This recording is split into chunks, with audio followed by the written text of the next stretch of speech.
Thank you. এই একটি thanks বলা আবার আমার জীবনকে বদলে দিল। প্রেমে পড়ে গেলাম রিভিউ আমার প্রেমে পড়লো। আমি আমার লাইফে এমন কোনো দিন ফেস করতে চাই না যেদিন আমার তোমাকে ছাড়া থাকতে হবে। এরকম কোনো দিন ফেস করার তো প্রশ্নই আসে না।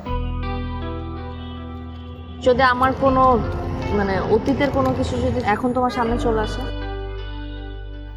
অতীত তো অতীতই। তুমি যদি মেনে নিতে না পারো, এগুলো নিয়ে আমার এত মাথা ব্যথা নাই। তারপর একটা কথা আমি তোমার সাথে একটু শেয়ার করে রাখতে চাই। কলেজের সেকেন্ড ইয়ারে আমার একটা রিলেশন ছিল। অনেক ডিপ রিলেশন ছিল নাকি? আরে না, টিনেজার ছিলাম না, কত ডিপি বা হবে। সেটাই। কিন্তু আমার আর একটু কিছু বলার আছে। আর একটু আবার কি? ওই যে যার সাথে আমার রিলেশন ছিল, ওই ছেলেটা আমাকে, ওই ছেলেটা কলেজে থাকতে তোমার নাকের হাড্ডি ভেঙে দিছে? না না না না, যখন রিলেশনে ছিলাম তখনই শুধু ছেলে। ও ও, নাকি তো এইখানেও। ওখানেও নাকে আর ডান গালেই তো। আচ্ছা আসো, এখানে এখানেও, তার মানে তো এখানেও। না না না না না, ওইখানে না।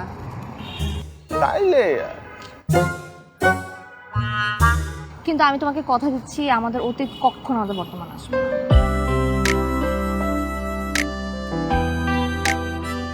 কখনো আসবে না। ছোট একটা কথা বা ঘটনা কত সহজে মানুষের জীবনকে প্রভাবিত করতে পারে। রিভি আর আমার সম্পর্ক হলো তার প্রমাণ। আমাদের দুজনের সম্পর্ক গভীর থেকে গভীরতর হতে লাগলো।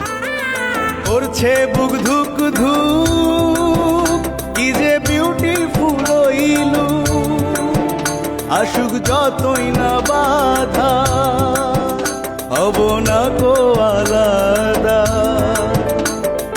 করছে বুক ধুক ধুক, কি যে বিউটিফুল হইলু, আসুক যতই না বাধা,